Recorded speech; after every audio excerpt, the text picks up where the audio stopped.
Vi har været på en skole og interviewet nogle elever fra 10. klasse og stillet lidt nogle spørgsmål. Når vi siger plastikkirurgi, hvad tænker du så? Jeg tænker, at det er blevet meget normalt i dag, at der er mange, der gør det. Jeg tænker, at der er rigtig mange, der får taget sådan en operation der, fordi de ikke er tilfredse med sig selv.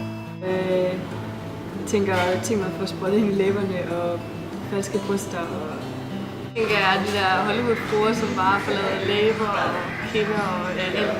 Falske bryster og forskellige operationer i ansigtet. Ja. Og næsejob. Ja. Jeg tænker på 2 ting. Jeg tænker ind på folk, der gerne vil se bedre ud. For eksempel Kim Jong-un. Han fik plastikkirurgi for at ligne sine forfædre lidt mere. Sjov fakta. Og så, men jeg tænker også på folk, der er blevet skadet i krig. Ja. For eksempel, hvis jeg går i krig, og jeg får skudt ansigtet i stykker af rifler. Ja. Der er ikke sådan en virkelig stor 50 kilo. Nej, så dør jeg. Lige meget. I ved ikke. Ja. Men hvis jeg så kommer hjem og mangler halvdelen af min kæbe, Ja. så vil jeg ikke være så glad for, hvis folk griner, fordi jeg har fået plastikkirurgi for min kæbe tilbage. Ja.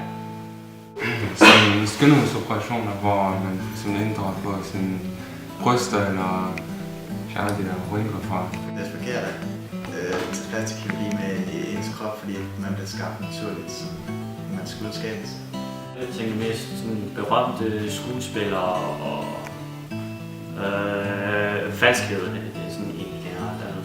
Plastikkirurgi, det er mest sådan for berømte rige mennesker, men også for folk, der også er falske nogle gange i samfundet. Tænker jeg på skuespillere og rige mennesker. Jeg tænker folk, der har råd til det, så som rige mennesker og skuespillere, folk, der tjener mange penge. Så tror jeg også, jeg tænker på sådan rige mennesker, eller måske sådan nogen, der ikke har det så godt med deres krop. Tror du, at medierne har stor indflydelse på pigernes skønhedsidealer? Hvorfor? Ja, fordi det giver unge piger et forbillede om, hvordan de skal se ud. Jeg har det helt sikkert. Fordi alle de der små piger, de tænker, at jeg skal bare lave bryster og alt muligt. Rigtig meget. Hvorfor? Fordi at, de ved det selv, når jeg selv kigger i bladet, så ved jeg, at der er nogen, der gerne vil ligne dem her i bladet. Rigtig, rigtig meget. Det kan man også se. For eksempel, der er sådan reality og programmer og så videre. For eksempel Paradise Hotel, og der er også, mange derfra, der har foretaget, brystoperation og så videre, om man skal have en lille krop og større bryst og så videre. Hvad synes du om tynde modeller i bladet? Og er det et godt forbillede for de unge i dag?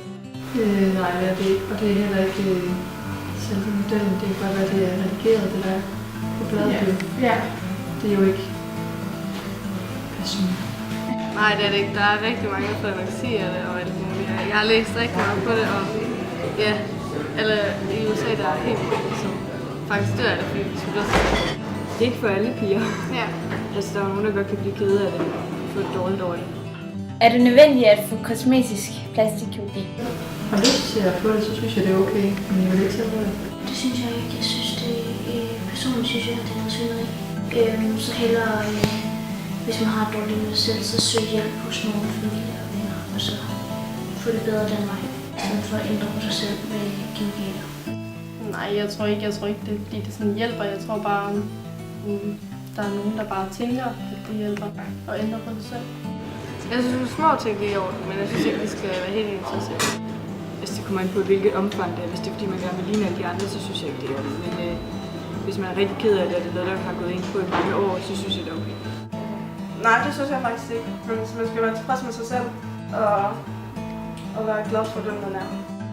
Hvilken holdning har du til piger, som får plastikkirurgi? Ja, igen, så synes jeg, at det er noget svineri, men selvfølgelig det er deres eget liv, og selvfølgelig, altså, det er en anden måde at gøre det på, hvis nu at det er fordi, man har kommet alvorligt til skade på et tidspunkt, og man bliver nødt til at få noget for at kan komme til at se nogenlunde ordentligt ud igen, hvis ikke man kan leve med det.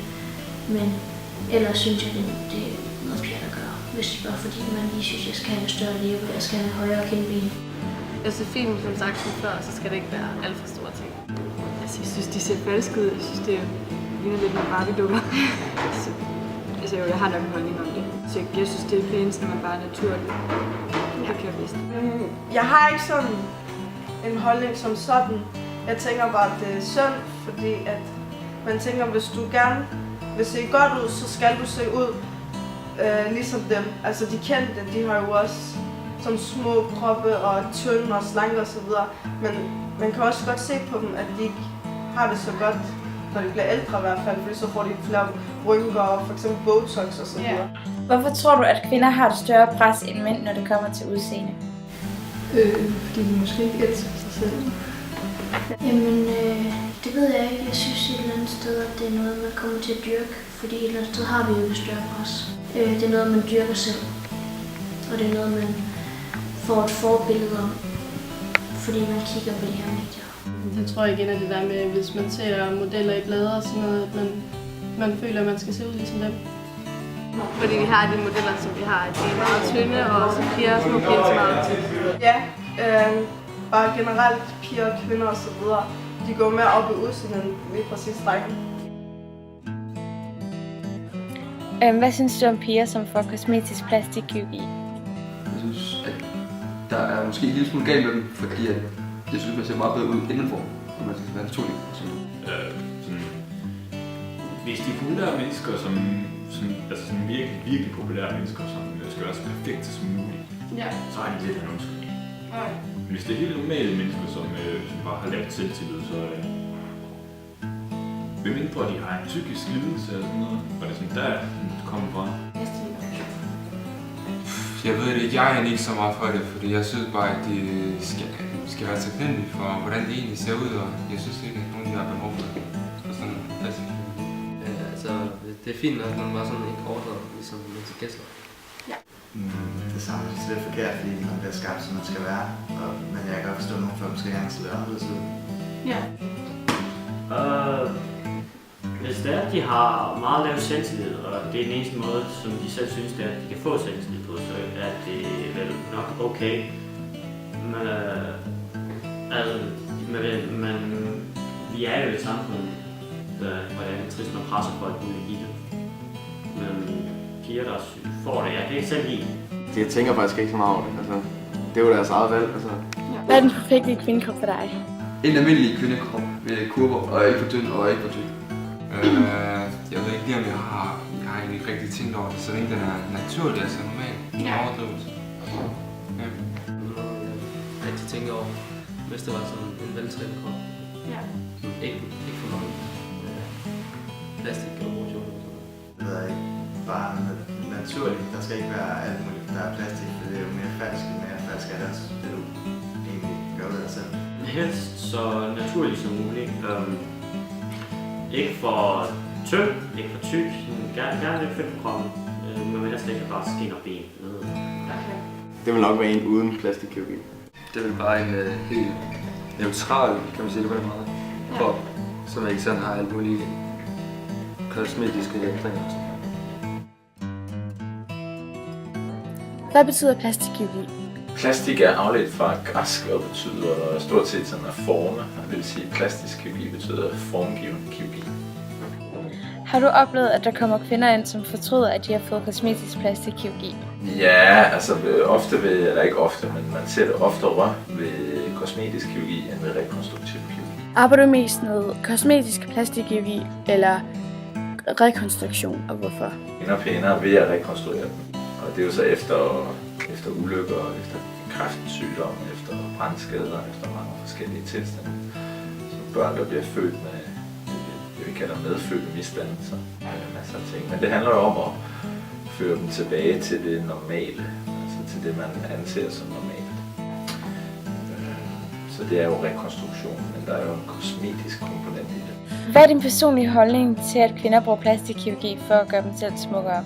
Jeg synes, det er fint. Jeg synes, det er, hvis der er en ting, man er utilfreds med, man har været plaget af, man synes, man har en skæv næse, man synes, ens ører står ud, man synes, ens bryster ikke er pæne nok, så synes jeg, det er fint, at man kan gøre noget ved det. Hvad kan der være af bivirkninger, når du laver plastikkirurgi? Det er jo som alle andre operationer, der er altid en risiko. Ja.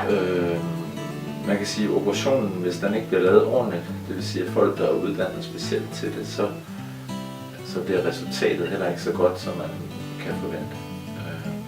Det Det vil sige, at man får et kosmetisk uskønt resultat, og det vil sige, at man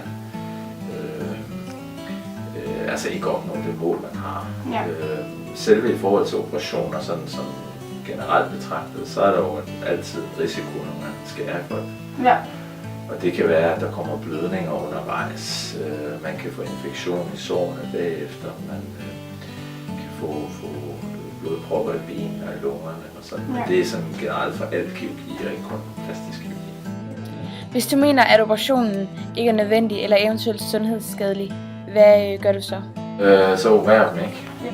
Hvis, altså jeg mener, hvis for mig, jeg tror, at de fleste kirurger, der er det vigtigt, at man selv kan stå inden for den operation, man skal lave. Og det vil sige, at jeg ser folk i ambulatoriet først, og så planlægger jeg operationen. Det vil sige, at vi snakker med patienten om, hvad er deres problem, og er der eventuelt noget, vi kan gøre for at hjælpe dem. Ja. Og så opererer vi. Og det er klart, hvis patientens mål og forventninger er for langt væk fra det, jeg mener, jeg kan yde og tilbyde, så skal man ikke operere, fordi så får man aldrig en tilfreds patient.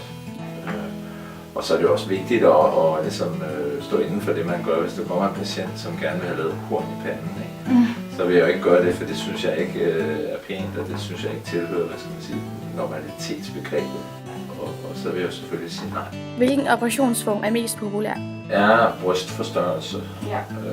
Og så kommer det, der hedder en abdominalplastik. Altså det vil sige en maveplastik, hvor man fjerner hud og fedt fra maven og strammer den op. Hvor stor er chancen for, at det går galt under operationen, og hvilke konsekvenser kan der komme efter? Det er vældig forskelligt fra hvad for en operation det er. Ja. Men generelt betragtet, så kan man sige, jo større indgreb, jo større er risikoen for de her ting, vi snakker om før, blødninger, infektioner og sådan. Jo mere teknisk krævende operationen er, jo større er risikoen også for, at resultatet ikke bliver som forventet. Ja. Jeg vil sige generelt sådan for brystforstørrelser, for eksempel kosmetisk brystforstørrelse, der er der en meget lille komplikationsrisiko. Og det er et relativt enkelt indgreb, det er et standardindgreb. Og hvis man laver tingene ordentligt og korrekt, sådan på den måde, man skal gøre det, så bør der ikke være meget mere end måske 0,5% komplikationsrisiko. Ja. Store indgreb med rekonstruktioner af ansigt og sådan, hvor man laver sådan nogle frie lap og sådan noget, så er man oppe på 5-10%, fordi det er teknisk meget mere krævende operation. Ja. Så det er lidt afhængigt af indgrebet. Hvor stor er forskellen mellem mænd og kvinder, når det gælder kosmetiske indgreb? Stor forskel på ting. Før i tiden var der ikke så mange mænd, der ville opereres kosmetisk. Men det er der en kraftig stigning i dag. Og det er der mange forklaringer på. Men hvis man ligesom kigger på, hvad de får opereret, så kvinder får typisk lavet bryst og mave, og sådan, hvor mænd får lavet faktisk overraskende meget botox og som vævsfylder for at give ansigtet volumen. Mænd får lavet mange fedtsugninger, så mænd i 40'erne, der er blevet lidt tykkere, så de ikke føler, at de kan træne det væk, kommer for lavet fedtsugninger. Hvor kvinder er mere på det her med brystforstørrelse og brystløft og sådan ting, efter måske har fået nogle børn og sådan noget. Så vil jeg have sat det tilbage til, hvor det var før de fik børn. Inden for hvilken aldersgruppe for kvinder lavet kosmetiske indgreb? Den største gruppe af kvinder, jeg ved det ikke helt sikkert, men det vil jeg skyde på, ligger et sted mellem 30-35 år op til 60-65 år. Men der er jo også kvinder på 20 år, 18 år og 16 år, som forespørger kirurgi. Det betyder ikke, at de får det lavet, men kommer og ønsker det. Og det samme er der også meget gamle mennesker, kvinder på 80 år, mænd på 80 år, som ønsker at få lavet ansigtsbøftninger og hvad det er, næste ting. Men hovedområdet er nok omkring på de kosmetiske operationer på et sted mellem 30 og 50, vil jeg sige. Har du begyndt at arbejde som plastikkirurg til nu? Hvordan har antallet af kosmetiske indgreb på kvinder udviklet sig? Det er øget meget kraftigt. Det har øget meget, og det gør det konstant. Det gør det af 2 grunde. Dels på grund af de her skønhedsidealer, som ændrer sig og går mod en krop, som man ikke har fra naturens side. hvor man derfor behøver lidt hjælp til. Men måske endnu mere vigtigt, så fordi at der er en større og større social accept af, at man får opereret sig kosmetisk, end det var for 10 år siden eller 15 år siden. Og det vil sige, at folk er ikke så bange for at indrømme det eller tale om det mere, som de var for nogle år siden.